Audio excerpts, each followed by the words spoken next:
నువ్వు ఏమయ్యేది వా అని ఏదో టీవీ ఛానల్లో ఎవరో ప్రెస్ వాళ్ళు అడిగితే నేను రౌడీ షీటర్ని రౌడీ అయ్యేటోని అని చెప్తుండే. ఒక్కసారి ఆ చూడు, ఒక్కసారి అలా అది ఒక్కసారి ఆ వీడియో ప్లే చేయాలి. 6th video. కానీ కొంచెం అంటే పొలిటీషియన్ కాకపోతే ఏమన్నా మామూలుగా సినిమాల ప్రభావం ఎక్కువ ఉండి రౌడీ వాళ్ళు అవుతుంటుంది అట్లాంటి ఆలోచనలు ఉండేది. అంటే చూస్తానే భయపడతారు కదా రౌడీ అని అవుదాం కనీసం అని.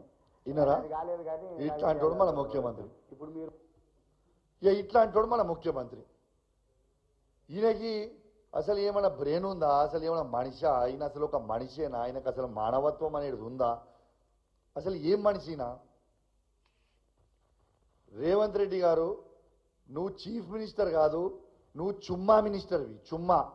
అసలు నీకేమైనా ధమాకు ఉందా? మమ్మల్ని అరెస్ట్ చేస్తేవి ఆడికి పోయి తీసుకపోగానే జడ్జి గారు అరే ఈ కేసు కిందకి తీసుకొచ్చిరా, చల్ పోరు బయటికి, అంత బేకార్ కేసులు అన్ని పెట్టి తీసుకుపోతున్నాడు. ఆడికి పోయినాక ఎన్ని అబద్ధాలంటే, నన్ను కలెక్టర్ గారు పిలిచి ఇన్విటేషన్తో నేను పోయిన తర్వాత నా మీద కంప్లైంట్ ఎవరితో ఇప్పిస్తారు? ఆర్డీఓతోని, కరీంనగర్ ఆర్డీఓతోని నా మీద పిటిషన్ ఇప్పిస్తారు. నేను ఛాలెంజ్ కడుతున్నా. అసలు కరీంనగర్ ఆర్డీఓ గారు ఎట్లుంటారో కూడా నాకు తెలియదు. నా జీవితంలో నేను ఆర్డీఓ గారితో నేను మాట్లాడలే. ఆ ఆర్డీఓ గారట నేను వాళ్ళను ఆయన డ్యూటీస్ని అబ్స్ట్రక్ట్ చేసినా అని చెప్పి నా మీద కంప్లైంట్ ఇచ్చాడు. నేను ఛాలెంజ్ కడతా ఉన్నా. అదే ఆర్డీఓ గారిని ఒక్క వీడియో మొత్తం లైవ్ క్లిప్పింగ్ అయింది కదా, ఆ ఆర్డీఓ గారిని నేను డిస్టర్బ్ చేయించినట్టు ఒక్క వీడియో, ఆయనని అడ్డుకున్నట్టు ఒక్క వీడియో క్లిప్ నాకు చూపిస్తే, మొత్తం లైవ్ స్క్రీనింగ్ అయింది. ఆర్డీఓ ఒక దిక్కుంటాడు, మేము ఒక దిక్కుంటాం. అసలు ఒక్క వీడియో క్లిప్ చూపించినా నేను నా ఎమ్మెల్యే పదవికి రాజీనామా చేస్తా. తర్వాత నేను ఏ ఒక్క తప్పు చేసినా నన్ను ఉరిదీయండి, చావడానికైనా రెడీగా ఉన్నా మా తెలంగాణ ప్రజల కోసం, తెలంగాణ రైతుల కోసం. కానీ అన్యాయంగా కేసులు పెట్టి ఉట్టిగా లోపల నూకి ఇబ్బంది పెడదామని అనుకుంటే, కౌశిక్ రెడ్డి మాట్లాడాడు భయపడి అని నువ్వు అనుకుంటే, మిస్టర్ రేవంత్ రెడ్డి గుర్తుపెట్టుకో, దిస్ ఈజ్ కౌశిక్ రెడ్డి. అందరికంటే మంచిగా నీకు తెలుసు నా సంగతి. నువ్వు ఎంత ఎక్కువ చేస్తే ఇంకా అంత ఎక్కువ నేను చేస్తా తప్పితే నీకు భయపడే ప్రసక్తే ఉండదు. ఇది కేసీఆర్ గారు ట్రైనింగ్ ఇచ్చిన బిడ్డరా కౌశిక్ రెడ్డి అంటే రేవంత్ రెడ్డి, గుర్తుపెట్టుకో. భయపడే రక్తం కాదు మాది, ప్రశ్నిస్తాం. నువ్వు ఇచ్చే 6 గ్యారెంటీలు ఇచ్చే వరకు నిన్ను అడుగుతూనే ఉంటాం, నిన్ను కడుగుతూనే ఉంటాం. నీవు ఏం చేసినా, నువ్వు ఎన్ని చేసినా నిన్ను ఇష్టపెట్టాం. ఒకరోజు కేటీఆర్ గారి మీద కేసు అంటాడు, ఒకరోజు అరే ఒక వీడియో మిస్ అయింది బాస్, ఒక్కరోజేమో కేటీఆర్ గారి మీద కేసు అంటాడు, ఒకరోజు హరీష్ రావు గారి మీద కేసు అంటాడు, ఒకరోజు కౌశిక్ రెడ్డి గారికి కేసు అంటాడు, ఒకరోజు సంజయ్ గారి మీద కేసు అంటారు, ఒకరోజు మా బీఆర్ఎస్ పార్టీ కార్యకర్తల మీద కేసు అంటాడు. రెండోది వీళ్ళు పదే పదే అంటున్నారు భయ్ దాడి చేసిండు కౌశిక్ రెడ్డి. అసలు దాడి చేస్తుంది మేమా, దాడి చేస్తుంది కాంగ్రెస్ వాళ్ళ? ఫస్ట్ గాంధీతోని నువ్వు ఎందుకు టీఆర్ఎస్ పార్టీ నుంచి చేరినావు అంటే నా ఇంటిపై దాడి చేయించారు. తర్వాత వరద బాధితులకి హరీష్ రావు గారు నాయకత్వంలో, హరీష్ రావు గారు, జగదీష్ రెడ్డి గారు, సబితా ఇంద్రారెడ్డి గారు, నేను, మళ్ళీ తర్వాత మాజీ మంత్రి పువ్వాడ అజయ్ గారు, శాసనసభ్యులు సంజయ్ గారు అందరం కలిసి ఖమ్మంకి పోయినాం. ఖమ్మం పోతే వరద బాధితులకి సాయం చేయకపోతే హరీష్ రావు గారితో పాటు మా అందరినీ రేవంత్ రెడ్డి గారు అక్కడ మర్డర్ చేయించేందుకే ప్రయత్నం చేసిండు. ఇంతింత గన్నెట్ రాళ్లతో ఎత్తేయించిండు. దాడి చేసింది వాళ్ళ మేమా? మా కేటీఆర్ గారు, మేము హైదరాబాద్లో ఒక ప్రోగ్రాం పోయి వస్తుంటే ఒక కాంగ్రెస్ పార్టీ గుండాలను ఒక 50 మందిని పెట్టి కేటీఆర్ గారి కారు మీద ఎక్కి దుంకిచ్చి మమ్మల్ని అటాక్ చేయించి సంపించే ప్రయత్నం ఆ రోజు చేసిండ్రు. ఆ కారులో ఎవరున్నారు? నేనున్నా, కేటీఆర్ గారు ఉన్నారు, గోపీనాథ్ గారు ఉన్నారు, మాజీ మంత్రులు శ్రీనివాస్ యాదవ్ గారు ఉన్నారు, ఇలా ముఠ గోపాల్ గారు ఉన్నారు. వీళ్ళందరి మీద దాడి చేయించి హత్య చేయించే ప్రయత్నం చేసింది ఇదే రేవంత్ రెడ్డి గారు కాదా? అన్నిటికంటే ముఖ్యం మొన్న మా పార్టీ ఆఫీస్ మీద పోయి దాడి చేస్తారా? ఎన్ని గుండెలరా మీకు?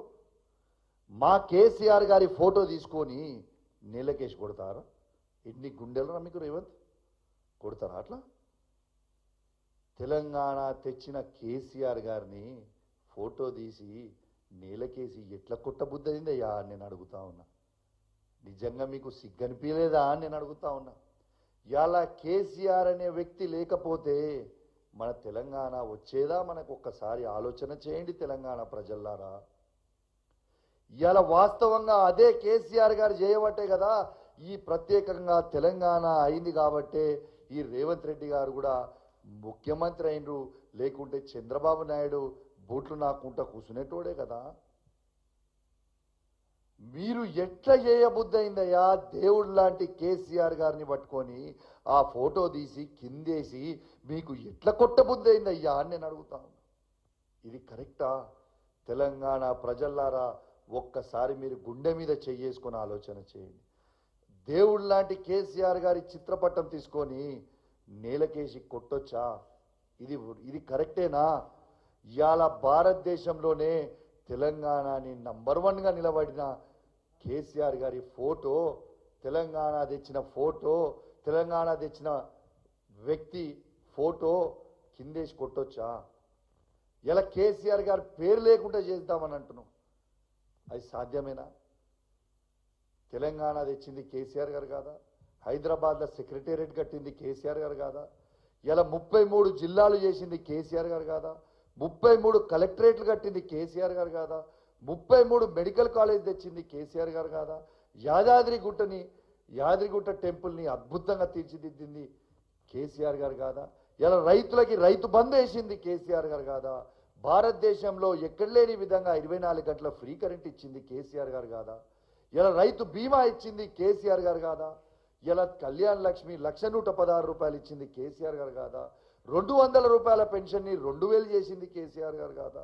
500 రూపాయల వికలాంగుల పెన్షన్ని 4,000 రూపాయలు చేసింది కేసీఆర్ గారు కాదా? ఇలా యాదాద్రి పవర్ ప్లాంట్ కట్టింది కేసీఆర్ గారు కాదా? ఇట్లా చెప్పుకుంటా పోతుంటే ఈ రోజంతా కూడా సరిపోదు. అట్లాంటి కేసీఆర్ గారి చిత్రపటం కిందేసి కొడుతుంటే గుండెల్లో బుల్లెట్ గుచ్చుకున్నట్టు గుచ్చుకుందండి. దాడులు చేస్తుంది మేమా? దాడులు చేస్తుంది వాళ్ళ?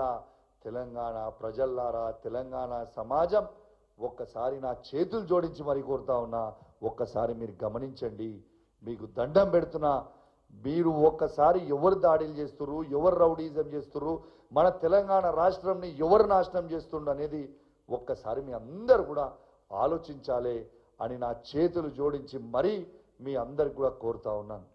కానీ అదే విధంగా కూడా చెప్తా ఉన్నా, మళ్ళా చెప్తా ఉన్నా, మీరు ఇదే విధంగా మీరు దాడులు చేసుకుంటా పోతుంటే నేను మీకు చెప్తున్నా, డీజీపీ గారు మళ్ళా మీకు చెప్తున్నా, మొన్న చెప్పినా ఇవాళ కూడా చెప్తున్నా, మేము చూసుకుంటా ఊరుకోము. మేము కూడా ప్రతి దాడులు చేస్తాం. కాంగ్రెస్ పార్టీ వాళ్ళని రోడ్ల మీద తిరగనియాం, వాళ్ళ ఆఫీసుల మీద కూడా మేము కూడా దాడులు చేస్తాం.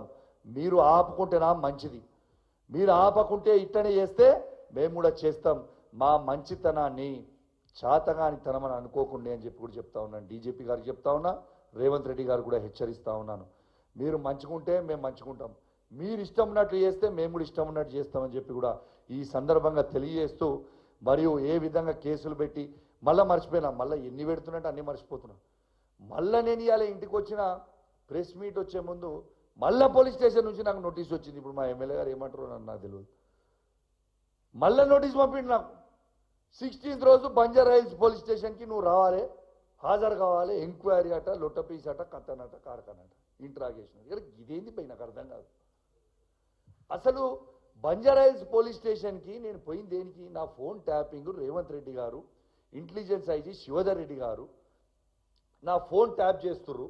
ఖచ్చితంగా వీళ్ళ మీద కేసులు బుక్ చేసి మీరు ఎంక్వైరీ చేయండి అని నేను పిటిషన్ ఇవ్వకపోతే ఉల్టా నా మీదనే కేసు పెట్టి రోజు నోటీస్ ఇచ్చి తిప్పుతాము, ఎంక్వైరీ అట, కథనట అని ఇస్తా ఉన్నారు. తెలంగాణ సమాజం మొత్తం కూడా గమనించాలని మీ అందరూ కూడా విజ్ఞప్తి చేస్తూ, మరియు పండుగ రోజు కూడా మళ్ళొక్కసారి మీ అందరు కూడా వచ్చి ఇంత ఓపిక కూర్చున్నందుకు మీ అందరికీ పేరు పేరున నా ధన్యవాదాలు తెలియజేస్తా ఉన్నాను. జై తెలంగాణ, జై కేసీఆర్. Thank you. ఏం క్వశ్చన్స్ లేవా? ఇంత కామ్గా ఉన్నారు.